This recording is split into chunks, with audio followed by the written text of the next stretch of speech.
Bharatiya Janata party जो स्वयं जिसे फ्रिंज एलिमेंट कहती हो, ऐसे लंपट तत्वों का राहुल गांधी जी के ऊपर कोई वक्तव्य और उसका जवाब देना ये बिल्कुल भी आवश्यक नहीं है।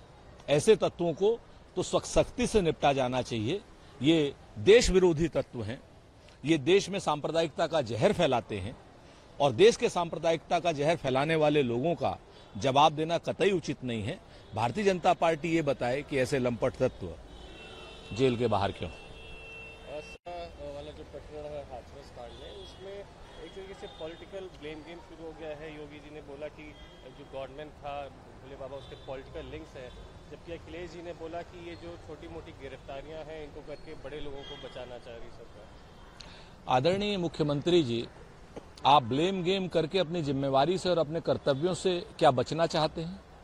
क्या आप भागना चाहते हैं? क्या आप ये कहना चाहते हैं कि उनके पॉलिटिकल लिंक्स अगर किसी बड़े नेता से हैं या विरोधी दल के नेता से हैं तो क्या आप उसे छोड़ देंगे? आपका काम बयानबाजी करना है या आपका काम अपराधियों को, आरोपियों को पकड़ करके अदालत के सम्मुख प्रस्तुत करना है? जब पुलिस कोई एक्स्ट्रा जुडिशियल काम करती है तब आप उसका श्रेय लेते हैं।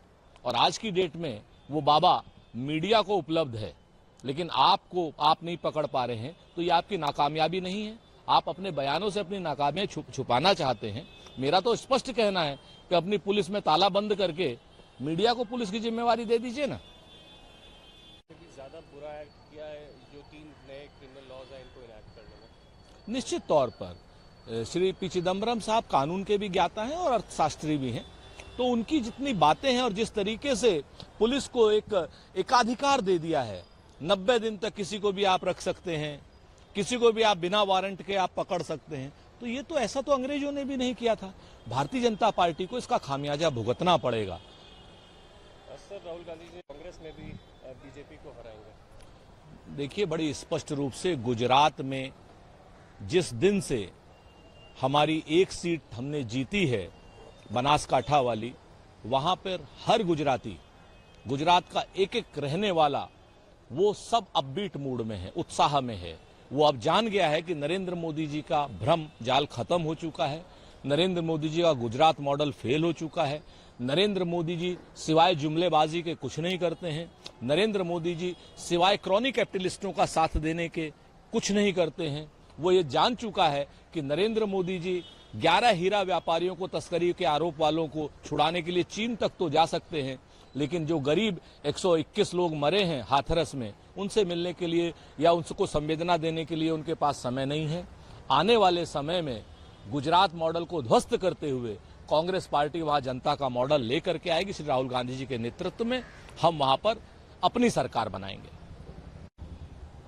Sir, vice president Jagdeep Dhankhar ने चिदम्बरम जी के ऊपर अटैक किया है, उनके उस कमेंट पे जिसमें उन्होंने बोला था कि जो 3 लॉज बनाए गए ये पार्ट टाइमर्स के द्वारा ड्राफ्ट किए गए। निश्चित तौर पर पार्ट टाइमर्स के द्वारा तो ड्राफ्ट किए गए हैं, वरना कोई पुलिस को इतनी असीमित ताकत देता है क्या? दूसरी बात, जगदीप धनखड़ जी अपनी सीमाओं का भान रखें। आप एक कुर्सी पर बैठे हुए हैं और आप एक कुर्सी पर बैठे हुए ओछे स्टेटमेंट देते अच्छे नहीं लगते हैं। कभी तो आप कहते हैं कि मैं राष्ट्रीय स्वयंसेवक संघ का एकलव्य हूं, कभी कहते हैं कि मैं ऐसा हूं, कभी कहते हैं, आप सारी की सारी बातें आप सत्ता पक्ष को खुश करने के लिए कहती आपकी प्रतीत होती है, जो कि सभापति जैसे सम्मानित आसन के लिए सर्वथा अनुचित लगती है। आपको अपनी पद की गरिमा का ख्याल रखना चाहिए। अगर आप अपनी गरिमा का ख्याल नहीं रखना चाहते हैं तो कम से कम पद की गरिमा का ख्याल रखिए। चिदम्बरम साहब को कुछ भी कहने से पहले अपना इतिहास और चिदम्बरम साहब का इतिहास कंपेयर कर लीजिए, तब बात कीजिए। सर, दिल्ली प्रोब की परमिशन दे दी है जो सीसीटीवी ब्राइबरी केस में उनको पकड़, अब तक क्यों नहीं दी थी? एलजी साहब, क्यों होम मिनिस्ट्री ने नहीं कहा था क्या? हमारा आरोप है कि दिल्ली के एलजी बिल्कुल भारतीय जनता पार्टी के प्रोवोकेटियर्स की तरीके से काम कर रहे हैं। वो सारा काम राजनीतिक रूप से कर रहे हैं, राजनीतिक आरोप प्रत्यारोपों में कर रहे हैं।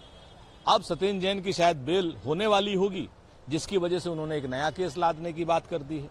हम तो बहुत स्पष्ट रूप से मांग करते हैं कि एक बार आप बात कर लीजिए, सारे नेताओं के खिलाफ एक बार आप ईडी कर दीजिए, उसके बाद कम से कम देश की, समाज की समस्याओं के लिए प्रतिपक्ष के नेताओं को राजनीति तो करने दीजिए। कब तक आप ईडी से, सीबीआई से, इनकम टैक्स से डराएंगे? सर बीएसपी चीफ के जो चेन्नई के चीफ थे आर्मस्ट्रॉन्ग, उनकी हत्या हो गई थी, उस पर उन्होंने बहुत ही दुख व्यक्त किया, बोला कि बहुत ही विषम स्थिति, ग्रेव इशू है और आज मायावती जी जा भी रही हैं चेन्नई। निश्चित तौर पर बहुत दुखद बात है, लेकिन मुझे ये बताने में, आपको सूचना देने में मैं सक्षम हो रहा हूं कि एमके स्टालिन साहब की सरकार ने सारे आरोपियों को पकड़ लिया है।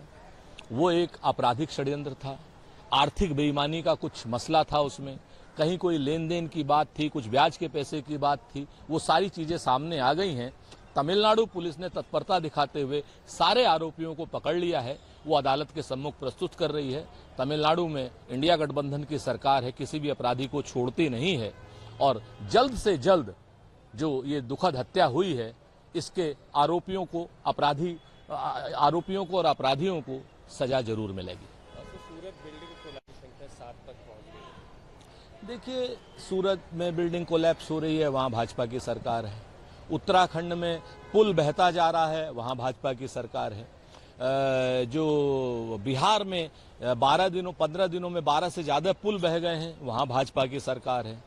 ये तो अच्छा हुआ प्रभु श्री राम ने जो है नल से, नील से, कोल से, भील से श्री राम सेतु बनवाया था, वरना ये जो गुजरात की कंपनियों को ठेके दिए हुए हैं, अगर इनसे बनवाते तो मेरे ख्याल से वो पार नहीं जा पाते।